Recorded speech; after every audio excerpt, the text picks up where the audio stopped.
Welcome to Small Business, Big Network, the podcast for small business owners who want big results from their networking. I'm Liz Drury, a freelance voiceover artist who knows that if you're not working, then networking could help. Marie Paterson is a wellbeing coach based in Scotland. She first started going to the St Andrews Business Club because, as a sole trader who'd previously been working in the NHS, she found she missed going to meetings. Thank you very much for being my guest on the podcast today, Marie. Oh, well, I'm delighted to be with you, Liz. Thanks for inviting me. Now, you currently work in the wellbeing space, but I believe you started out as a teacher. What was it that you taught? Oh, goodness, that was a long time ago. Yes, I taught biology and science, so I was a secondary school teacher. And how long did you do that for? I did that for about 6 years, so not a very long time, but it was. I did enjoy it very much when I was a teacher. Yeah. And where did your career go next? Because I know you didn't go straight into being self-employed after that, did you? No, gosh, there's been quite a variety of different things. Well, I did my teacher training in England, and then I moved to Scotland. And I found it very hard to get a job in teaching, which is why I didn't carry on. Mm-hmm. And then I had young children, so I did a few sort of things that I worked at university library, so just term time, part-time, so that fitted in really nicely when the children were really little. And then I went into the health service. I went into health promotion, which is not particularly unusual. There was quite a lot of people who taught biology who worked also in health promotion. So it was quite a link between education and NHS. And then from there I went into staff training and development and organisational development in the NHS. And then 5 years ago I left and set up my own business. So yeah, it's been quite a mixture of different things, but all interrelated. Yes. Health and education is sort of a perfect background for what you do now, I should think. Yeah. Yes, totally, because it's got the sort of, I do training, so I've got the education, the teaching aspect, and also the real interest in biology and physical and mental health. Yeah. So what was it that made you decide to become self-employed? I think there's a bit of me that had always wanted to do that. I'd sort of toyed with a few sort of little bits and pieces over the years. I'd made curtains at one point as a small business many years ago. Yeah. I even toyed with the idea of being a wedding planner at one point. Yes. So I think there was always been a little bit of wanting to have my own business. So that was sort of going on in the background. And then when you've been in a job for a long time, I think you sometimes find that it becomes a natural point where you're starting to think, well, I remember doing this, 10 years ago, but it didn't really go anywhere. And now we're doing it again. So I had got to that point where I was thinking, no, I think I'm getting a bit stale now at this. And so, that was, I actually took early retirement. Right. So it was a time to say, well, I'm far too young to retire, to not be working. And I really wanted to work. So why not give that, mixture of the things that I'm really passionate and interested in and the opportunity to work for myself, which I think, as I say, had always sort of been, buzzing around in the background. Yeah. And what was it that drew you to coaching and the wellbeing space? Well, I had really been doing quite a lot of informal coaching when I worked in the NHS. So I did, a lot of people would come to me to talk through things if they were struggling or if there was some particular issue they wanted to try and resolve. So I obviously had naturally had developed sort of coaching skills, and I had trained as a mediator as well, which also had a lot of sort of coaching elements as well, good listening, not giving direct advice, but helping people to come to their own conclusions. So I had, really sort of developed those skills. And then I decided before I left the NHS to train as a coach. So I went for a sort of day taster and I just thought, I would really like to formalise, I think, some of the things that I had been doing informally. So I trained as a coach under the International Coach Federation, so the ICF. And how long did the training take? The training was, there was a sort of a week of live training, and then there was lots of other developments after that till you got to the point where you had passed all of the relevant coaching experience, most of ours was a quite direct experience rather than lots of writing. So we had to coach people, we had to be recorded and listened to and critiqued, and we had to keep working on that till we had been passed and approved as sufficiently capable of being a coach. Yeah. So tell me about your business now. Who do you help, and how do you help them? So I have two main strands to my business. I have a training aspect, so I deliver live in-person workshops on well-being, so all aspects of physical and mental well-being. I also do those online, as we've all had to, Yes. very much pushed in that direction by the pandemic. I had done a little bit online before the pandemic, but that really pushed me into doing a lot more. But I'm really happy that I'm now back to doing some in-person workshops as well, which is lovely. I did some recently and thoroughly enjoyed them. Do love the buzz of being in the room with new people and meeting people, and it's just a much more sort of relaxed and interactive environment. I also have recorded online training materials on well-being. So I have what I call my flagship course, very posh sounding, Positive Paths to Well-being. So I have that as an online course that people can take whenever suits them. And then I also combine that with live workshops for teams. So they do the online course and then they come together as a team and discuss how they can make changes in their workplace for their physical and mental well-being. So that's the sort of training aspects of the business. And those I work with just a whole variety of different people. I do some for universities. I still do a lot of work for the NHS, because people know you over the years. Yes. You have that reputation. They approach you, and then you get some, word of mouth and so on. And then I also occasionally get some sort of fairly random approaches. And I've done quite a lot of work for some local charities. So quite a variety, and also the coaching can be just individuals who find me on the internet. Yeah. So it's quite varied. Now that there's all sorts of coaches and coaching out there, how would you describe your coaching?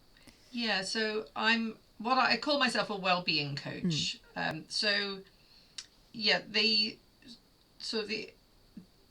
guess the sort of quite highly promoted sort of life coach aspect is very much about helping you find your own answers and really not giving any advice at all. That's the sort of mainstay of sort of life coaching. So I don't really call myself a life coach because I have a lot of the well-being information. Yeah. I will offer that information to people. Now, sometimes it's not appropriate or it's not, that something that they want, but they know when they come to me that there will be the option to get information on healthy eating, exercise, sleep, mental health. I use acceptance and commitment therapy in my coaching. So helping people with their physical and mental health. So it's sort of coaching, but it's got that element added onto it. So it's a little bit of a cross between the training and the coaching. Yeah, yeah. So what kind of issues do you find that people are coming to you with? It's very variable. You might think, if you say well-being coaching, that everybody comes because they want to lose weight or they want to get fitter or something. But actually, I do quite a lot of where people might be wanting to move into a new job, or they've just started a new job and wanting to make the best of that. So that can be really coming from a really positive place. You don't necessarily go to coaching because things are not great. You can go to make the best of the situation that you're currently in. So that's one example. But I've had people with things like anxiety around driving, for example. So people who've been able to drive and then have had a few like that, and then they've had to give up because they've got so anxious about it. So I've managed to help them get back to driving again. And then we'll have covered all sorts of other sort of things as well, because I look at the whole of life. So always we start off with looking at all the different aspects of your life, even if you've come with one specific thing, because usually there's some other things going on that feed into that. And if you don't sort of explore that sort of wider aspects of life, you don't necessarily really get down to the root cause of what's the issue there. Yeah. Have you found that the issues have changed at all since the pandemic? Are you seeing more people with anxiety issues, for example? I haven't particularly. Maybe that's just people who come to me, but I haven't really had many people who've got any significant sort of anxiety issues around the pandemic, for example. There might be somebody who's a bit anxious, but they'll say, "Oh, I've always been like this," usually. So it doesn't necessarily seem to have been exacerbated by the pandemic. But that's just my clients. Other people may find that they've had a lot of people come to them for that reason. Yeah. So are there any simple tips you can give us on well-being and being the best you? Yeah. I mean, so much of it is what we all know, trying to eat more healthily. And the simplest thing for that is eating foods that are single ingredient items. They're like they were when they were growing, or as close as possible. So you don't really want to be eating lots of things that have been made in a factory. Yes. So your basket of food from the supermarket, should have vegetables and fruits and simple meats if you're going to have that, and fish and nuts and things that are really very, very similar to when they were growing. So if you can make the majority of your food that way, then you can't go far wrong. You don't have to overly worry about whether it's carbs or keto or paleo or whatever vegan, whatever might be the some of the things that you'll read about. So eating healthily, getting exercise. Obviously, the government gives lots of guidelines on that, but just trying to make it a regular thing and finding the things that you like, because otherwise you just won't stick to them. Yeah. That is really, really important.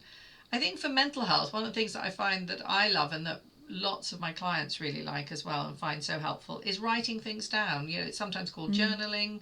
But when you're sort of a bit overwhelmed or you're feeling anxious or you're worrying about something, either writing by hand, if that suits you, or even just typing up on a Word document, what's going on in your head. And that can be really helpful for sort of sorting out your thoughts and helping just to calm you down. Yeah. To make some sort of sense of what's going on. I find that a really helpful thing, both for me and my clients. Yeah. And I think the most important thing is to find small things that help you to feel good. So it's not about the big things. It's not thinking you've got to go and do, an hour at the gym every day or whatever. 5 minutes of exercise in the morning, that just when you're getting ready to start the day, a few stretches, a few lunges or squats or a few dumbbell exercises can actually make a huge difference to also, obviously to your physical health, because you're stretching your muscles and challenging them, but actually to your mental health as well, because you think, right, it's only 9 o'clock, but I've already, been for a quick walk and I've done some, exercise. And that just lifts you up and makes you feel good because you're taking control and you're putting some effort and energy into the things that you can control, and then that helps you feel better. So small things, I think, or just adding in lots of little things into your day that make you feel good. Yeah, absolutely. So let's have a chat about networking now. Now, I know that you were the president of St Andrew's Business Club for a couple of years. How did that come about? Well, this is slightly sad, actually, I'm going to have to tell you, because when I left the health service and started up my own business, because I had been somebody who went to lots of meetings and met with lots of people on a daily basis, I was slightly missing it, the meetings aspect. So when the local business club, which I joined as soon as I set up my own business, they were looking for committee members. And I thought, oh, I'm slightly missing a committee, which I know sounds really bizarre. But anyway, so I volunteered my services and joined. So then after a few years, of course, then they're looking for a vice president, and there was nobody putting their hand up. So I thought, oh, well, do you know what? I could give that a go. Being reassured that I didn't have to be president after that. But anyway, when the time came, then I stepped up to be president, and we generally only do a year. Yeah. So then I stepped down, had a new president take over, and then there was, then we were sort of really looking to find somebody else, and there was various reasons why the vice president couldn't move up, and there was nobody else, quite able to at that time. So I thought, well, I actually quite enjoyed my year as president, but it was in the pandemic. Yeah. So I never got to be president live, at live events, or in-person events rather, because it was all on Zoom. And I thought, oh, well, do you know what? I'd quite like to do a year of it being in person. So I just finished my second year, and it was lovely because it was lots of lovely events with lovely people.